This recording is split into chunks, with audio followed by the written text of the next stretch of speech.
This is the widow of Jimo Abdulkadir narrating events that led to the gruesome killing of her husband by policemen in a lorry. What they did to him was so grave to the extent that the police IG had to pay them a visit in a lorry to express his regrets and commiserate with them.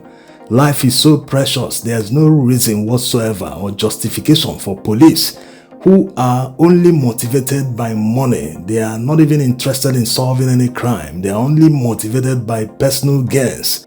There's no reason whatsoever for them to take the life of anyone. This is the Nigeria we have to deal with today.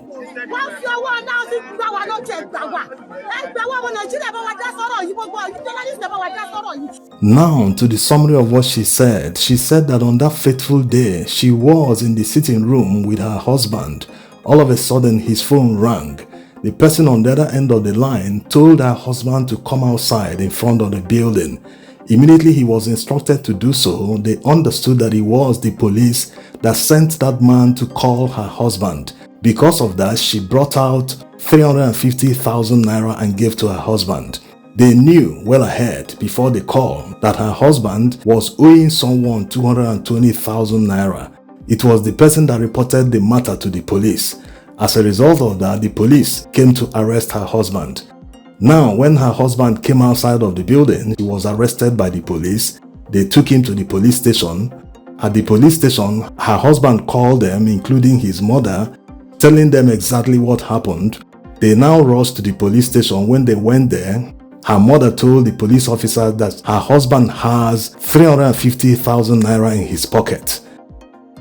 They begged the police to deduct the 220,000 naira from the 350,000 naira in possession of her husband, but they refused, insisting that the complainant will come to the station to see her husband the next day. That's the reason they must detain him till the next day until the complainant arrives at the station.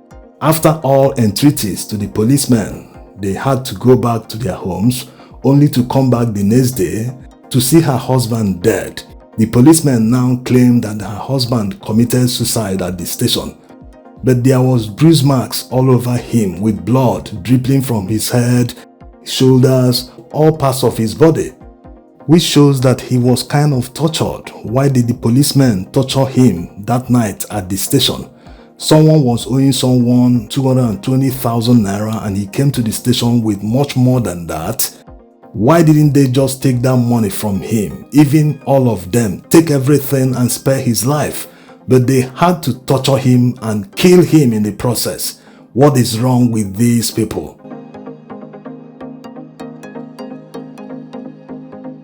Reforming the Nigerian police is actually very simple. It doesn't just end with increasing their salaries to maybe about 500,000 naira for entry policemen. That wouldn't solve all the problems, because the corruption alone in the police makes it possible for them to be earning ordinary 20 or 30,000 naira per month. But what they can earn with corruption is limitless. Yes, nearly limitless, because they can go out on the streets and arrest someone and intimidate and extort that person millions of naira. It happens on a daily basis around the country.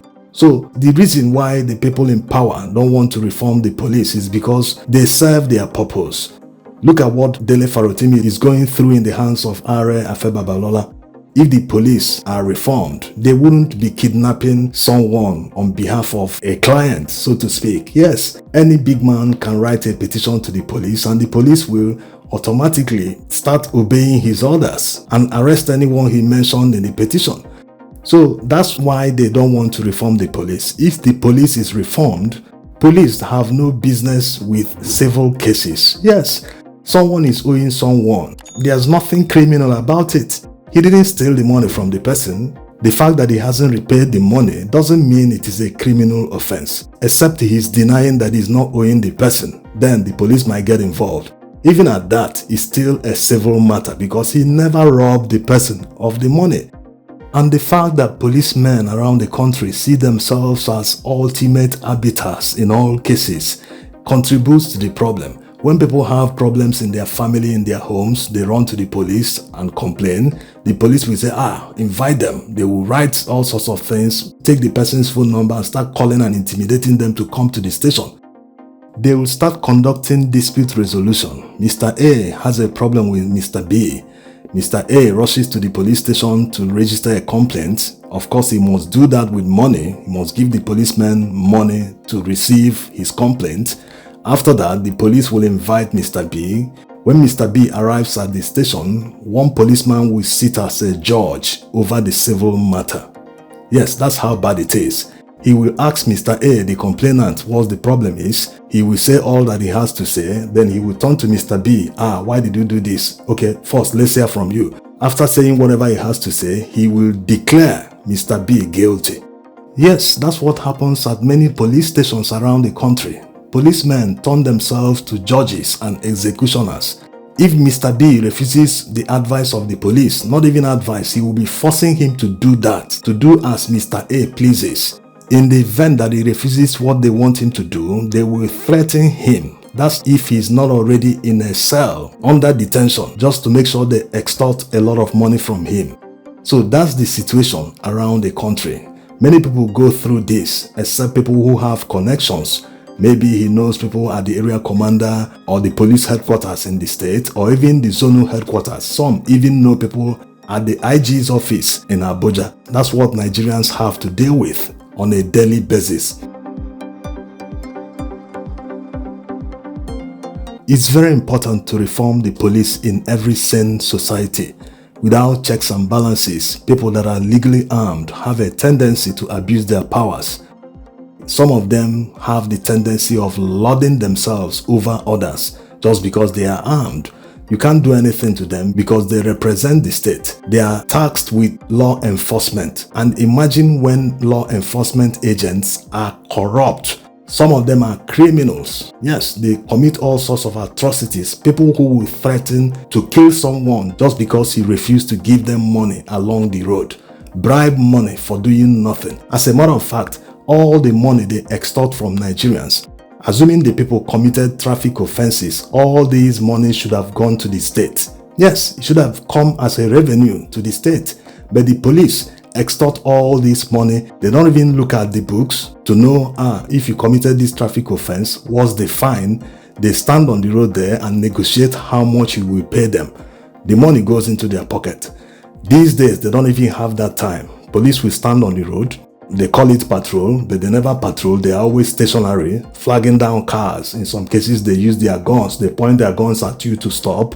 That's if you're not stopping quickly enough. They will point at you. They will point the gun at you. Hey, stop, stop, stop. You'll be forced to stop. And they are not interested in checking your car papers. They will just tell you, calm down, open the boot. They will start searching the person. If you look like a young man, they will say, this one is a yahoo, a local slang for a scammer. They will start searching the person, confiscate his phone, start going through his phone. Most of the time, these policemen seize people's phone. The first thing they start looking for is your bank app. If you have any bank app installed in the phone, they will tell you to open the app, put your PIN code. They will check your balance. If they see enough money there, they are going to wipe that money clean. This is the conduct of criminals. They are not policemen. They are legally armed to commit all sorts of atrocities unchecked. Despite the fact that every day when you listen to the news, you will hear some policemen that are court-martialed. Some of them are sacked permanently from the police, but that hasn't deterred any of them. They continue to extort Nigerians on a daily basis. They continue to intimidate, harass, and even kill Nigerians because of money. You people sit down here, I greet you people. If you talk, I greet you people. Sit down now. When I pass, you people sit down, I greet you people.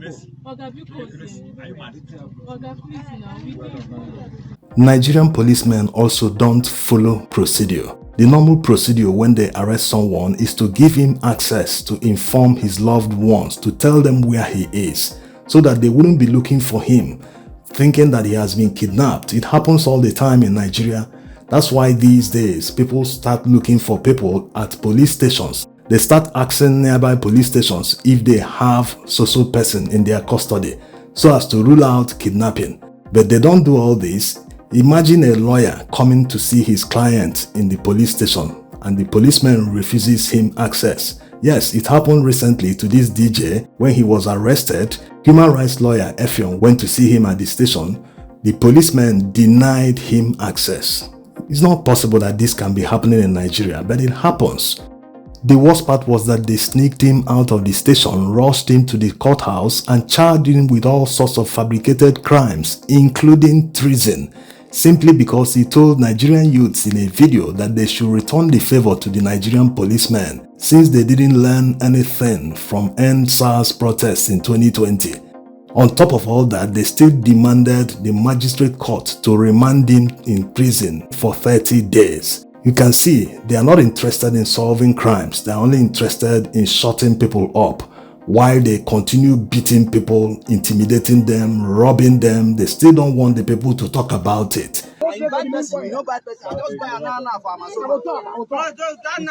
I just buy a nana. Stop the buy person, but this dog never buy person. Dog they get license. If you don't get license, okay, you go carry and go your office. I go come your office. I know your office. I go come your office. You go carry and go office. I go carry and go come your office. Some countries, today I go give you. see how they accurate. But now the right thing, I go stand with the dog go station. Okay, you go carry and go office. Me I go come office.